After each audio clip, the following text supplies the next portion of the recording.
யார் அந்த மாணவி? பள்ளியில் கலை திருவிழா களை கட்டியது. மாணவ மாணவிகள் அனைவரும் உற்சாகத்துடன் காலை முதலே அப்பள்ளி வளாகத்தில் அங்கும் இங்குமாக சுற்றி திரிந்து கொண்டிருந்தனர். தலைமை ஆசிரியர் குரல் ஒலிபெருக்கியில் ஒலித்தவுடன் அனைவரும் அவரவர் பிரிவில் அமைதியாக சென்று அமர்ந்தனர். போட்டிகள் இனிதே ஆரம்பமானது. அனைத்து போட்டிகளும் விறுவிறுப்பாக நடந்து முடிவுக்கு வந்தது. மணல் சிற்பம் என்ற தலைப்பில் பங்கு பெற்ற 4ஆம் வகுப்பு மாணவி மட்டும் கண்ணீருடன் போட்டியை நிறைவு செய்தாள்.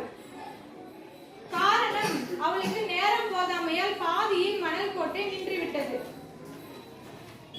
அந்த மாணவி யார் என்று தெரிந்து கொள்ள உங்களுக்கு ஆவலாக உள்ளதா? அந்த மாணவி இந்த வகுப்பறையில் நம்முடன் அமர்ந்து கொண்டு உள்ளார். அவர் யார் என்று அறிய ஆவலாக உள்ளதா? அப்படியானால் நான் கூறும்படி நீங்கள் வழிமுறையை மேற்கொண்டால் அம்மாணவியை கண்டுபிடித்து விடலாம். பாதியில் மணல் கோட்டை.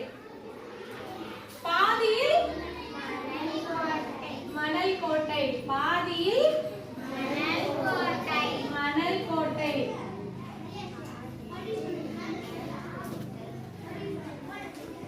பாக்கு வந்து 0 கொடுக்குறேன்.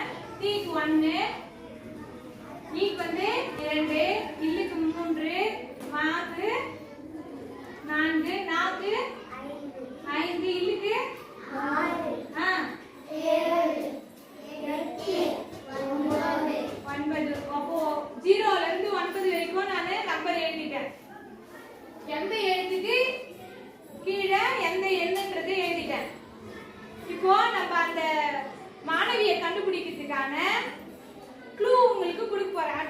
ஒரு ஸ்டெப்பா சொல்ல போறேன். அதே மாதிரி செஞ்சு பண்ணீங்கன்னா அந்த பொண்ணோட பேரை நம்ம கண்டுபிடிச்சிடலாம். இங்க உட்கார்ந்து இருக்கிற மாணவியோட பெயர் தான். கண்டுபிடிக்கிறதுக்கு ஆவலா இருக்கா? பண்ணலாமா? நானு வழிமுறை சொல்லிட்டே வருவேன். அதன்படி கரெக்டா செஞ்சீங்கன்னா உங்களுக்கு ஆன்சர் வருவேன். பண்ணலாமா? சரி. இதுல இருந்து ஒரே நம்பரை எடுக்கக்கூடாது. வேற வேற நம்பர் எடுத்து ஒரு 3 இலக்க நம்பரை நீங்க எழுதுங்க. நோட்ல உங்க நோட்ல எழுதுங்க. நீங்களே எழுதிக்கோங்க. யோசிச்சு ஒரே நம்பர் திரும்ப வரக்கூடாது. வேற இதுக்குள்ள இருக்கிற ஏதாவது 3 நம்பர் எடுத்துக்கோ. எழுதிட்டீங்களா? எழுதிட்டீங்களா? அடுத்து ரெண்டாவது என்ன பண்றீங்க? நீங்க எழுதிங்க பாத்தியா? இந்த நம்பரை இந்த எண்களை வலம் இருந்து இடமா எழுதணும். அதாவது இங்க என்ன எழுதிருக்கீங்களோ அந்த நம்பர் இங்க எழுதணும். இங்க இருக்கிற நம்பர் நடுவுல எழுதிக்கிற நம்பர் நடுவுல தான் வரும். இங்க எழுதிக்கிற நம்பர் லாஸ்ட்ல வரும். அது எழுதிடுங்க. ரெண்டாவது ஸ்டெப் அடுத்து எழுதிட்டீங்களா? ரெண்டாவது ஸ்டெப் எழுதிட்டீங்களா? மூணாவது ஸ்டெப் என்னன்னா, இதுல எது பெரிய நம்பரோ, இந்த 2 நம்பர் இருக்குது இல்லையா? இந்த 2 நம்பர் இருக்கு இல்லையா? இந்த 2 நம்பர்ல எது பெரிய நம்பரோ அது போட்டு சின்ன நம்பரை கீழே போட்டு என்ன பண்ண போறீங்க? நீங்க கழிக்க போறீங்க. சின்ன நம்பர் கீழே போட்டு கழிக்கணும். 3 டிஜிட்ல வந்து ஆன்சர். சரி, அடுத்த ஸ்டெப் என்ன தெரியுமா? இங்க இருக்கிற நம்பரை திரும்பவும் இங்க எழுது.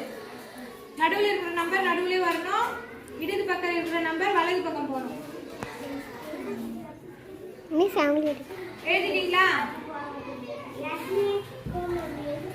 இப்போ இந்த 2 நம்பர் இருக்குது இல்லையா? இந்த 2 நம்பர் கண்டுபிடிச்ச நம்பரும் அதை மாத்தி எழுதின நம்பரும் இருக்குது இல்லையா? அந்த 2 நம்பரையும் கூட்டுங்க. கூட்டி ஒரு ஆன்சர் வரும். அந்த விடை கூட 2ஆல பெருக்குங்க.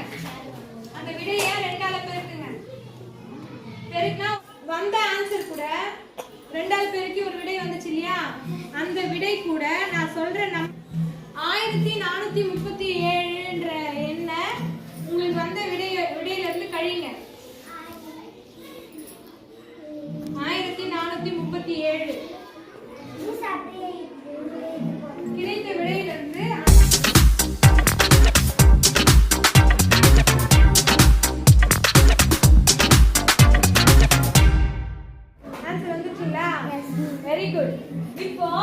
வந்துச்சு இல்லையா? என்ன ஆன்சர் வந்துச்சு சொல்லுங்க. நம்பர் சொல்லுங்க. இது மட்டும் சொல்லு. வேணாம் இந்த 0. 741. 41. Very good. கிளாப் பண்ணு. இருங்க. இப்போ இந்த பொண்ணோட பேர் என்னன்னு கண்டுபிடிக்கலாமா? யார் அந்த கேர்ள்? யார் அந்த மாணவி? யார் மணல் சிற்பத்தை பாதியில் மணல் கோட்டை கட்டினவங்க, கட்டி அழுதவங்க யாரு? கண்டுபிடிங்க. ஆஹா, சமிதா கிடையாது. சமிதா வந்து நம்பர் கண்டுபிடிச்சிருக்காங்க. இப்போ 7க்கு நேரா யாரு என்ன எழுத்து இருக்கு அப்படின்றத வந்து கண்டுபிடிக்குவாங்க.